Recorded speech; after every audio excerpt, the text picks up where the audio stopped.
जय हिंद फ्रेंड्स। तो दोस्तों, इस वीडियो में हम आपके एयरफोर्स वाई ग्रुप के लिए इम्पोर्टेंट मैथ के कुछ क्वेश्चंस को यहाँ पे सॉल्व करेंगे। जी हाँ फ्रेंड्स, इस सीरीज का ये हमारा पार्ट 5 है और 4 पार्ट्स यहाँ पे अपलोड कर चुका हूँ।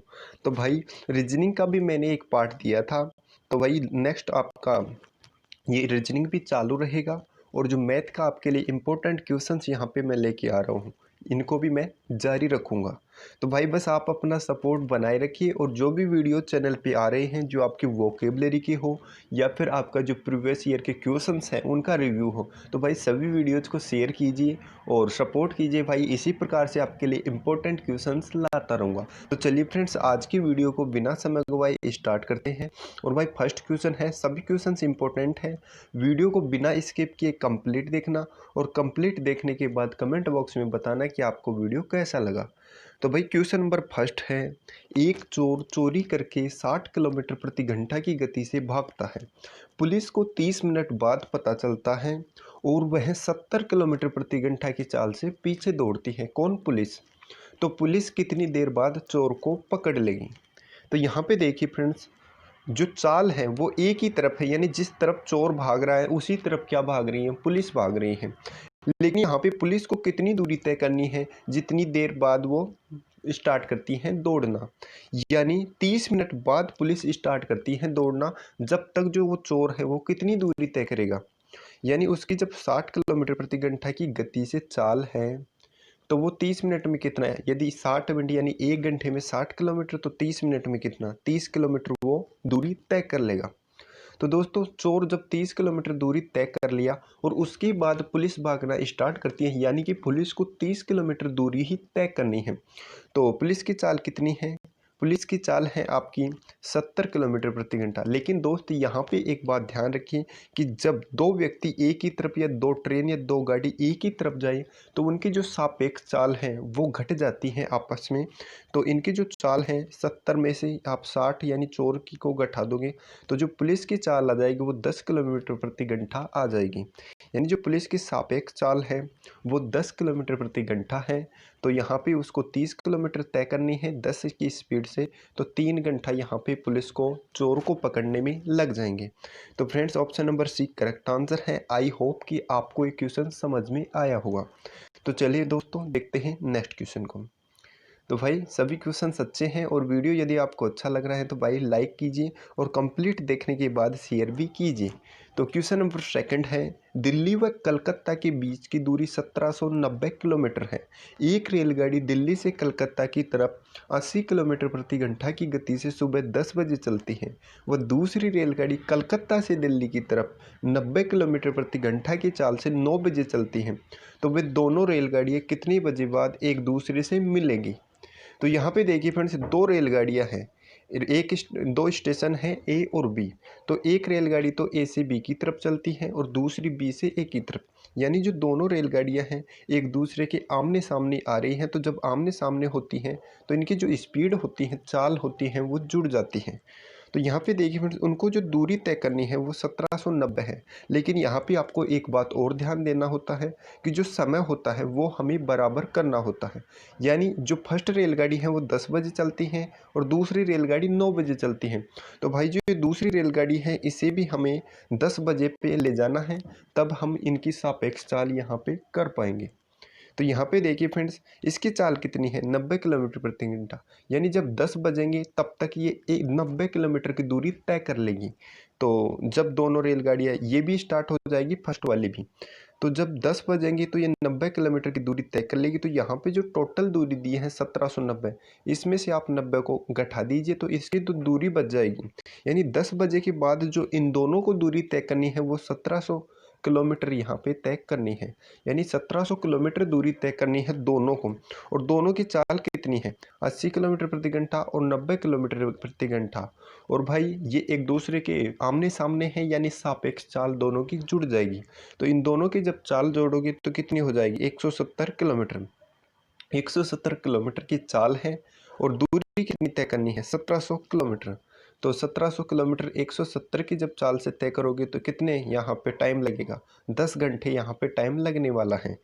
तो फ्रेंड्स 10 बजे आप 10 जो घंटा है वो कितने में जोड़ोगे, तो वो जोड़ेंगे 10 बजे में, क्योंकि 10 बजे में यहाँ पे हमने सापेक्ष चाल निकाली है कि 10 बजे दोनों जो रेलगाड़ियाँ हैं वो स्टार्ट होती हैं आमने सामने आना। तो दोनों की सापेक्ष चाल यहाँ पे जोड़ी है, तो 10 बजे के बाद में 10 घंटे लगेंगे दोनों को मिलने में आपस। तो दोस्तों 10 बजे में यहाँ पे जब 10 ऐड कर दोगे आप तो कितने बज जाएंगे, 8 बज जाएंगे, 8 PM। Option number D correct answer है। तो दोस्तों देखते हैं नेक्स्ट क्वेश्चन।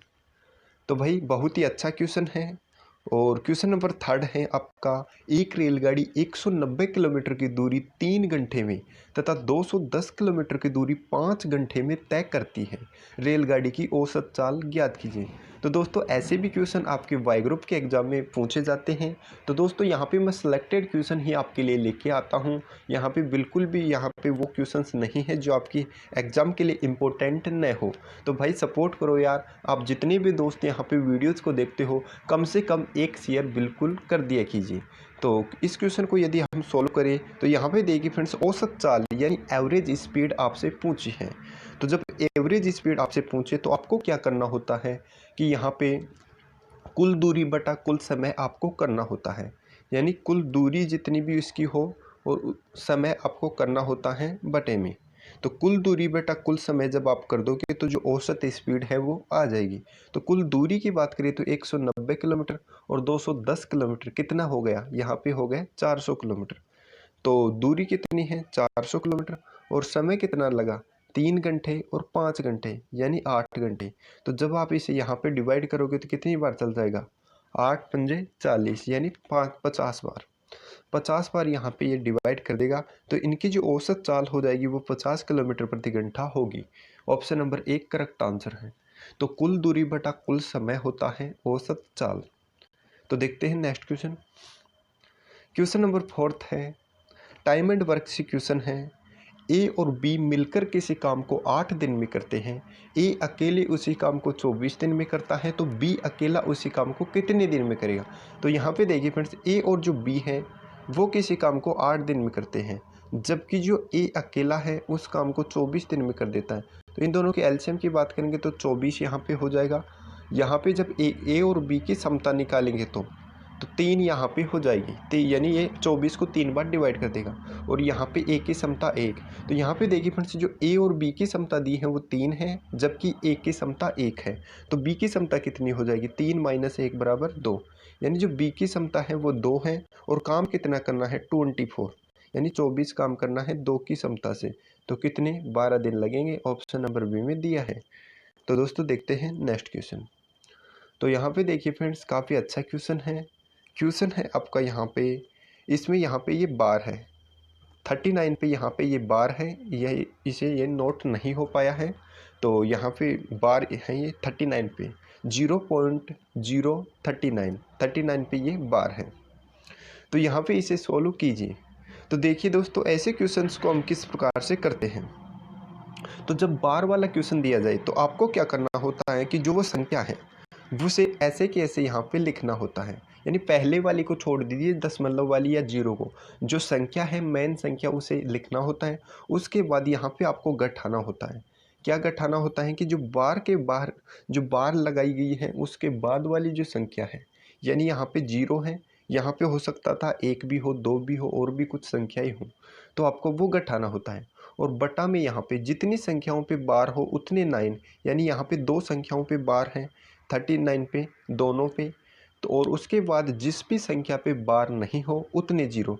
तो यहाँ पे देखिए फ्रेंड, दशमलव से पहले एक ही संख्या ऐसी है जिस पे की बार नहीं है, तो यहाँ पे एक जीरो हो जाएगा। दशमलव से पहले वाले से हमें कोई भी मतलब नहीं है, दशमलव से बाद वाली संख्याओं को इसमें काउंट किया जाता है। तो फ्रेंड्स एक बार फिर से देख लीजिए यहाँ पे कि जो बार दी है, जो संख्या है उसे यहाँ पे लिखना होता है। उसके बाद जो बार से बाहर वाली संख्या है दशमलव के बाद वाली, उसे घटाना होता है, और जितने संख्याओं पे बार है उतने 9, और जिस पे नहीं है उतने जीरो। तो यहाँ पे आपका हो गया 39/990। तो 39/990 यहाँ पे आपका हो गया। तो जब आप इसे डिवाइड करोगे 3 से ये कितनी बार चल जाएगा, 13 बार, और ये 3 से कितनी बार 30 बार, यानी 313/330 यहाँ पे आपका आंसर आ जाएगा, ऑप्शन नंबर बी में दिया है। तो फ्रेंड्स आई होप कि आपको ये क्वेश्चन समझ में आया होगा। तो भाई यदि समझ में आया है तो कमेंट बॉक्स में ज़रूर बताना। देखते हैं नेक्स्ट क्वेश्चन। तो क्वेश्चन नंबर 6 है आपका, प्रथम 50 प्राकृत संख्याओं का योग ज्ञात कीजिए। तो फ्रेंड्स यहाँ पे आपको प्रथम जो 50 नेचुरल नंबर्स है उनका आपको यहाँ पे योग बताना है। तो फ्रेंड्स जब आपको प्रथम संख्याएं पूछा जाए, जब प्रथम प्राकृत संख्याओं का आपको योग पूछा जाए, सम पूछा जाए, तो उसके लिए आपका फॉर्मूला होता है n कोष्टक n+1/2। n+1/2 से आप इसे कर सकते हो। तो n हो जाएगा आपका कितना 50 और n कोष्टक n+1 यानी 51/2। तो 2 से ये कितनी बार 25 बार। तो 25 को आप 51 से जब मल्टीप्लाई करोगे तो 25 × 41 51 यानी 51। तो आपका यहाँ पे कितना आ जाएगा, तो 1275 आपका यहाँ पे आने वाला है। तो 1275 किस ऑप्शन में दिया है, ऑप्शन नंबर सी में आपको दिया है। तो 1275 इस क्वेश्चन का करेक्ट आंसर हो जाएगा। n कोष्टक n+1/2 से हम किसी भी प्राकृत संख्याएं जो स्टार्टिंग से स्टार्ट हो यानी शुरू से, उनका योग ज्ञात करते हैं। तो नेक्स्ट क्वेश्चन देखते हैं। क्वेश्चन नंबर 7 है, इसी प्रकार से आपका नंबर सिस्टम से क्वेश्चन है। तो फ्रेंड्स क्वेश्चन है आपका 1, 3, 5, 7 और 9 इसी प्रकार से संख्या जुड़ती जाती है, 49 तक संख्या है। तो इसमें आपको यहाँ पे योग बताना है, इसका भी सम बताना है। तो यहाँ पे देखिए फ्रेंड नोटिस कीजिए कि ये क्या है, विषम संख्याएं हैं, यानी ये जो सभी संख्याएं हैं वो विषम संख्याएं हैं। तो आपसे यहाँ पे पूछ रहा है कि विषम संख्याओं का योग यानी n प्राकृत विषम संख्याओं का योग जो कि स्टार्टिंग से है 1 से। तो देखिए फ्रेंड्स जब आपको विषम संख्याओं का योग पूछें तो उसके लिए आपको क्या करना होता है, n स्क्वायर करना होता है। यानी जो संख्याएं दी जाए n होता है वो उसका आपको स्क्वायर करना है। तो फ्रेंड्स विषम संख्या में जब n क्या होता है, जब विषम संख्याओं की बात हो, योग की बात हो या इनके स्क्वायर के योग की बात हो, तो जो विषम संख्या होती है वो बताऊं क्या होती है, वो होती है आपकी जो आपको अंतिम संख्या यहाँ पे दी जाए उसमें 1 ऐड करो यहाँ पे और फिर उसका बाई 2 कर दो। यानी जब 49 में 1 ऐड करेंगे तो आपका आ जाएगा 50 और उसको जब 2 से डिवाइड करेंगे तो आपका आएगा 25। यानी जो इसमें n संख्या है वो क्या है 25 है। यानी ये जो टोटल संख्याएं हैं वो कितनी है 25 संख्याएं हैं। ये आपको विषम यहाँ पे दिया गया है, तो ये 25 संख्याएं हैं यहाँ पे। तो इस n का स्क्वायर होता है क्या, n विषम संख्याओं का योग, n प्राकृत विषम संख्याओं का योग होता है n स्क्वायर। तो यहाँ पे अब n आपको पता लग गया, तो 25 हैं तो 25 का स्क्वायर हो जाएगा 625। यानी इनका जो योग है वो है 625 जो कि आपको ऑप्शन नंबर डी में दिया है। तो option number D correct answer है। तो फ्रेंड जब भी आपको विषम संख्याएं दिया जाए तो आपको अंतिम संख्या में 1 ऐड करना होता है और बाई 2 करना होता है। तो उसके बाद आपकी n संख्या प्राप्त होती है और n के जो विषम संख्याओं का योग होता है वो n स्क्वायर होता है। तो फिर आप n स्क्वायर कर सकते हो जब आपके पास n संख्या निकल आती है, यानी n यानी जितनी टोटल इसमें संख्याएं हैं। तो दोस्तों देखते हैं नेक्स्ट क्वेश्चन, आई होप कि आप समझ रहे होंगे। तो क्वेश्चन नंबर 8 है और इसमें भी आपको यहाँ पे सम ही बताना है यानी योग बताना है। तो 2, 4, 6, 8 और यहाँ पे इस प्रकार से ये 100 तक है। तो देखिए फ्रेंड्स यहाँ पे क्या है, ये क्या है सम संख्याएं हैं, यानी n प्राकृत सम संख्याओं का योग आपसे पूछा है। तो कितनी संख्याएं हैं, n प्राकृत लगातार 100 संख्याओं का योग आपसे पूछा है। तो फिर जब आपको यहाँ पे n प्राकृत सम संख्याओं का योग पूछा जाए तो उसके लिए आपको क्या करना होता है, अंतिम संख्या का आधा कर दीजिए और उससे एक अधिक संख्या से गुणा कर दीजिए। जी हाँ फ्रेंड्स, कुछ भी नहीं करना होता आपको। n प्राकृत सम संख्याओं का जब आपसे योग पूछा जाए तो यहाँ पे देखिए अंतिम संख्या क्या दी है 100, अंतिम संख्या का आधा कर दीजिए यानी 50 और एक अधिक संख्या यानी 50 × 51। तो 50 × 51 आप कर दीजिए यहाँ पे। तो जब 50 × 51 आप करोगे तो कितना आएगा आपका 2550 जो कि आपको ऑप्शन नंबर बी में दिया है। तो 2550 यहाँ पे करेक्ट आंसर होगा। तो फ्रेंड्स एक बार फिर से देख लीजिए, जब आपको n प्राकृत संख्याओं का योग पूछा जाए तो n कोष्टक n+1 वाला फॉर्मूला लगाएंगे, n कोष्टक n+1/2 तो ये फॉर्मूला यूज होता है जब आपको n प्राकृत संख्याओं का योग पूछा जाए, और जब आपको n प्राकृत विषम संख्याओं का योग पूछा जाए तो उसके लिए फॉर्मूला होता है n स्क्वायर। और n कहाँ से ज्ञात करते हैं? जब विषम संख्या की बात हो तो अंतिम संख्या में एक ऐड करके बाई 2 कर देते हैं। और जब आपको n प्राकृत सम संख्याओं का योग पूछा जाए, जो कि इस क्वेश्चन में पूछा गया है, तो उसके लिए आपको क्या करना होता है कि अंतिम संख्या का आधा गुणा एक अधिक संख्या करना होता है। तो दोस्तों आई होप कि आप समझ पाए होंगे। देखते हैं दोस्तों नेक्स्ट क्वेश्चन। क्वेश्चन नंबर 9 है, काफ़ी अच्छा क्वेश्चन है। क्वेश्चन है आपका, किसी संख्या को 140 से भाग देने पे 40 आता है, तो उसी संख्या के दोगुने को 35 से भाग देने पे, यहाँ पे ये 35 है, 35 से भाग देने पे शेषफल क्या होगा? तो देखिए दोस्तों, यहाँ पे आपको क्या दिया है, 140 से भाग देने पे 40 शेष पर बचता है, यानी जो 40 शेष बचता है उसके दोगुने को, तो यहाँ पे 2 गुना कर दीजिए यानी 80, उससे उसके 2 गुनों के 35 से भाग दिया जाता है, तो कितना शेषफल बचेगा? यानी जब 80 को आप 35 से डिवाइड करोगे तो 35 दो बार करोगे तो कितना हो जाएगा? 70। बचेगा कितना? 10 यहाँ पे बच जाएगा। तो इसमें जो रिमाइंडर बचेगा वो बचेगा आपका 10, जो कि ऑप्शन नंबर सी में दिया है। तो दोस्तों आई होप आप समझ पाए होंगे। तो दोस्तों मोस्ट इंपॉर्टेंट क्वेश्चंस थे। यदि आपको वीडियो अच्छा लगा है तो भाई शेयर भी कर दीजिए लाइक करने के साथ साथ, और यदि आप चैनल पर नए हो तो चैनल को सब्सक्राइब कीजिए एयरफोर्स से रिलेटेड लेटेस्ट इन्फॉर्मेशन और स्टडी वीडियोज़ के लिए। तो दोस्तों कमेंट बॉक्स में बताना कि इसी प्रकार से आपको इस प्रकार से मैथ के क्वेश्चन चाहिए, तो भाई इसी प्रकार से आपके लिए लाता रहूँगा।